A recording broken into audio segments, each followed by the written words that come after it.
UMS-Wright, one thing about it is we're going to stay true to who we are. So we're not really going to be dictated by outside circumstances or by things going on around us, but we're always going to prepare and be ready. So it was a lot of preparation going on behind the scenes on our part, just making sure that we were ready. But, the immediate reaction when the news actually broke after all that was, what's this going to look like? It was such a drastic change from some of the things that we thought maybe were going to happen.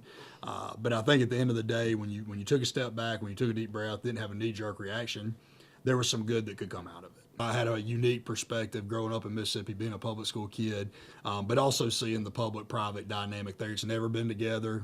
It was actually, until 2009 in football, never played, never crossed over at all. They've done a little bit of crossover here and there, but the associations are completely separate, so there's not a great relationship because the rules are so different. Because of how long Alabama's been together, you don't want it to become that. You don't want it to be a full-on split where you're not, doing anything with each other. I still hope that we can preserve some relationship. I just think that there's a lot of people right now angling for a lot of different things, but at the end of the day, when we go play sports, whether it's football, basketball, soccer, track, it doesn't matter. We're competing with each other. And I hope that it stays that way, because I think that that's a really special thing that Alabama has going, and not many states have that going anymore. I am excited about our football schedule, but I'm going to be excited about our football schedule no matter who we play, right? Because if you're a competitor, like you said, you show up and you play. You show up and you work your kids, show up and prepare them for whatever the opponent is.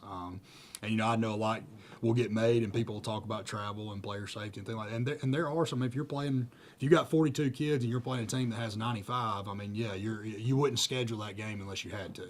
And so there are some elements of that you have to navigate. But I think when you have a good relationship and good respect with coaches, if you do play those games, and you know how to take care of those situations and make sure they don't get out of hand. Everybody's got a unique problem. And so I would just say that, there's meetings going on daily, there's phone calls going on daily, but there's text messages, emails, but everybody's just trying to do what's best for their school right now. And the sad part about it, in a situation like this, it's never going to be the best for everybody, but it has to be what's best for collectively for the group, and you have to try to kind of find that middle ground that you can get to.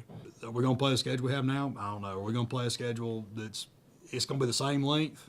Maybe we're traveling to other states. Maybe we're playing different associations. I don't know. But we're going to play 10 regular season games, and we're going to have some form of playoffs. That's what I do know. I just don't know what it's going to look like yet. I don't think any of us really do. We got in a room, and we all 16 of the big private schools kind of submit a proposal that's very similar to the college football playoff, where you would play. You'd have 4 with a bye, top 2 on either side, and then you would play seed 3 through 6 on either side, crossover play, and then come together. So it's a really cool idea, playing a neutral site first round and then home games from there on to kind of help with travel. But that's obviously the word proposal is the buzzword of the month, I promise you. So that's a proposal for somebody to vote on. So hopefully it'll get passed. I don't know if it will, but we all agreed on it and thought it was a really good plan, really cool deal for our kids. Because you're having to get unique. You're having to get unique now. You're playing 16 teams. 12 teams make the playoffs. Well, how do you make that unique? How do you not cause so much redundancy just playing region opponents every time? What does that look like? And so, like I said, I thought we came up with a pretty good plan to do that. I think there's a little bit of, you feel for those seniors, because you want to give them the best experience they can possibly have. They only get one shot at it, and right now, you want to be working toward that and have a clear vision, and we don't have one. We're working toward a very unclear picture right now, but the work doesn't stop, and you continue to chip away at it every day.